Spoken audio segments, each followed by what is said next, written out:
I'm in search for the best credit card duos in 2024, and I'll be releasing the results of my examinations in a video series called Credit Card Duos. That series starts right now with a premium credit card duo, the Captial One Venture X and American Express Gold Card. So my ultimate goal in this video series, and this video to begin, is to help you understand if this particular duo is the best possible credit card setup for your situation.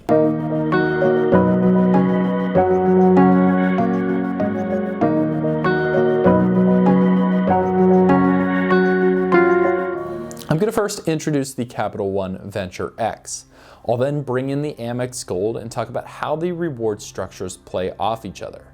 Then we will talk about how the smartest credit card users utilize these two cards together in a duo for maximum possible value. We'll hit the combined benefits and coverages that you'll experience if you decide to take this on, and then specifically describe the exact person who this duo is for, and exactly who this duo is absolutely not for. Along the way, I'll always do my best to point out little tips that can get you even more value from the use of these cards while flagging things that are going to be financial pitfalls along the way. Introducing the Captial One Venture X. The Captial One Venture X is Captial One's premium travel rewards card. The Venture X earns 10x miles on hotels and rental cars when booked through Captial One, 5x miles back on flights booked through Captial One, and 2x miles back on every other purchase. This 2x miles earnings rate essentially makes the Captial One Venture X your catch-all card in this duo. I consider a quality catch-all card a card that earns 2x or 2% back on the everything else category. That's the bare minimum that you should look for a catch-all card that you could just swipe on anything that is not in an elevated purchasing category targeted within your specific duo. Let's address the annual fee. The Venture X is going to bill you $395 every year you hold the card. It's one of the reasons that it is in the status of a premium travel card, although it's not as expensive as the Chase Sapphire Reserve or the AmEx Platinum. However, the Venture X, like other premium cards, does offer credits to help offset this fee. The two that you'll want to keep in mind are a $300 annual travel credit, which will be automatically applied to any purchase in the Captial One travel portal, and a 10,000 mile bonus every single year that you hold the card.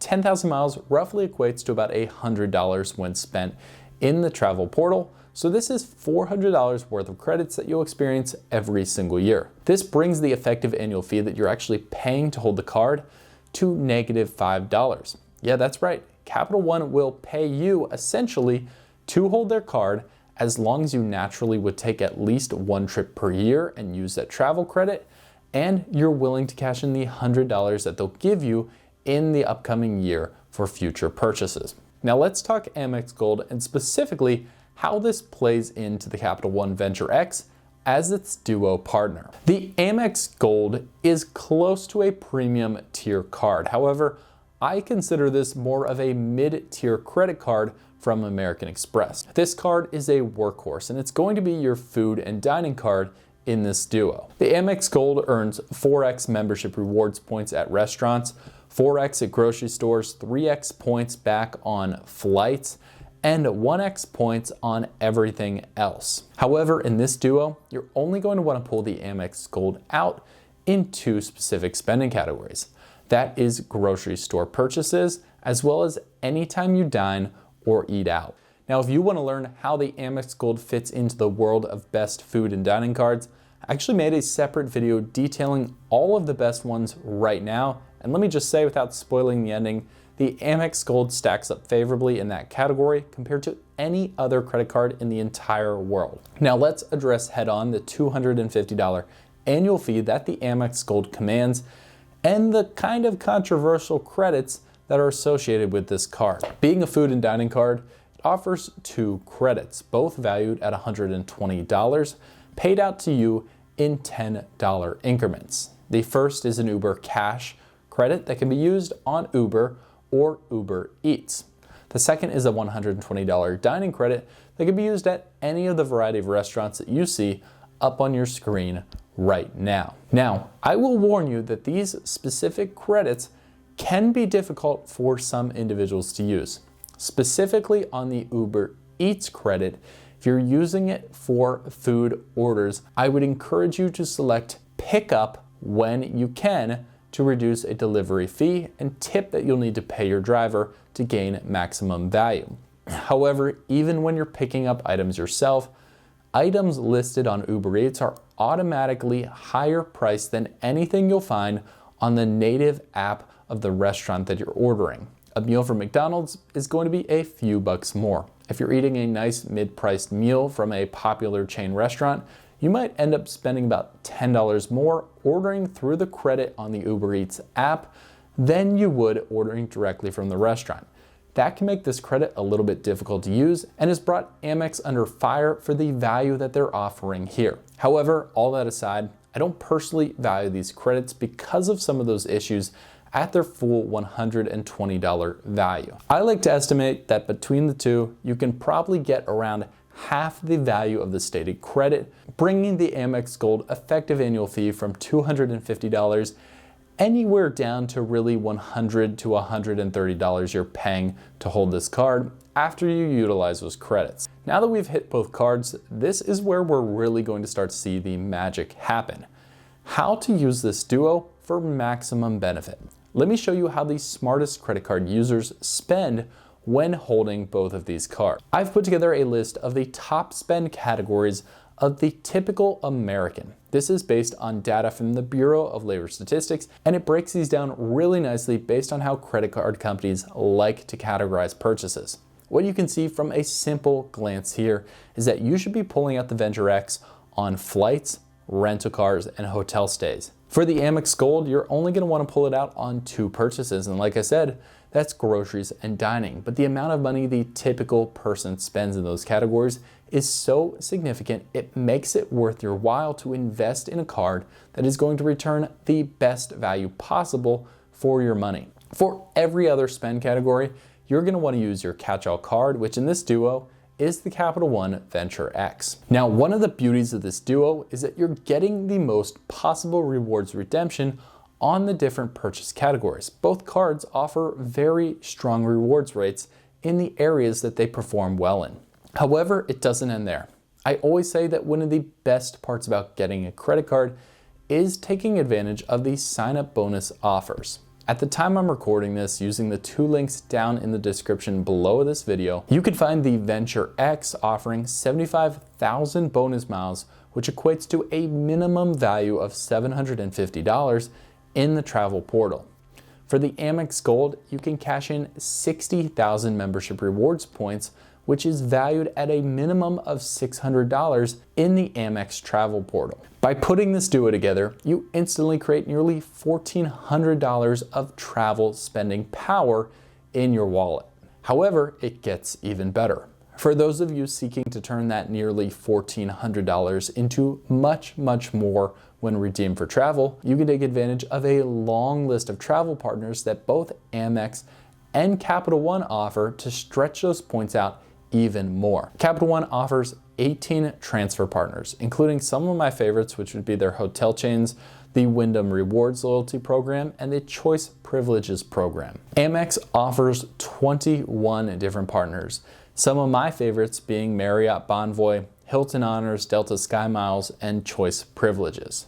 Now, if you have a transfer partner that you see on this list and you love using, that should immediately be an indication that this duo could be a strategic win for you if added to your credit card setup. Understand that you can still redeem your points at a 1 cent per point value within the travel portal, and the sign-up bonuses and regular earning rates are still going to provide a ton of value to you, at least in your first few years of using the cards. Now, there's still a ton to learn about these cards that I won't talk about in today's video, which is just focused on analyzing this duo.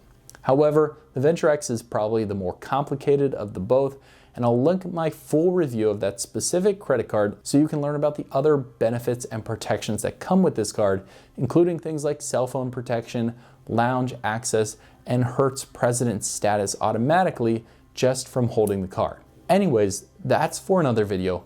let's specifically focus as we close things out here, who should be getting this card and who should absolutely not be getting this card duo. If I describe you in any of the next 3 archetypes for the person or people who should be looking at this duo, that is a great sign that this may be a good value add in your life. The first person I recommend this to is anybody who listened to the last few minutes, heard the credits and said, yeah, I take at least 1 trip a year. I'll use up the $400 worth of credit offered every single year on the Venture X. The other side of that is someone who takes advantage of the Uber credit or the dining credit and can see that fitting naturally into their already established spending patterns. The second person I absolutely recommend this to is anybody who spends a ton on dining. That has to do primarily with the AmEx Gold and wanting to get that as a food and dining card, but not wanting to use that in other categories that it earns much less in. As you buy more food for yourself or you buy for a family's worth of people, the AmEx Gold just multiplies in the value that it offers for you because the reward rates are so good. Finally, the third person I recommend this to is certainly people who are team travel over team cash back. All of the points you earn through these 2 cards are best used and utilized when being redeemed for travel. You aren't going to get very good cash back or gift card redemption value out of these cards. I would not suggest that for people who prefer those other methods of redemption. Finally, who this card is not for. I'm going to keep this simple and quick because I think they're pretty self-explanatory points. One is just the opposite. If you cannot see yourself using the credits, in my opinion, that is one of the biggest things that makes the annual fees, which are quite high to start with, very worth it for these cards. I always recommend to seek credits that fit into your natural spending patterns or have been something you've always wanted to do to enhance your life. The second type of person who I'd not recommend this duo for is a single person who doesn't invest a lot in their food or dining spending. That would have been me before I got married. I was very minimalistic in what I ate. I didn't go out a lot. I mostly bought groceries from Walmart, which doesn't even code on the AmEx Gold as a grocery store. So this just wouldn't have been a smart duo for me to invest in. And another duo that you'll hear about later in this series would have been perfect for me back then. And the last type of person who's probably already clicked off this video at this point is the annual fee adverse spender. If annual fees scare you and you think you have to use every single bit of a credit to make up for that, and you're gonna reroute your life just to take advantage of those credits, this card probably isn't for you. I'm not saying to not take advantage of these credits. In fact, that was my biggest point for why you should look at these cards and add them to your life. However, if you think you have to use every credit every month and you're rearranging everything just to do that, it's probably not worth changing your life for a credit card, especially because there's other duos out there and ones that can work even better for your specific situation. So in total, thanks for watching. If you already are holding this duo, let me know how it's worked for you below in the comments. If you're looking for my recommendation for one out of these 2 cards to get started with, because I do recommend bringing them in one at a time so you can hit the spending requirements for the sign-up bonuses, I recommend the Venture X. Go check out other videos on my channel to get clued in on how to go, and I will see you in the next one. Thanks for watching.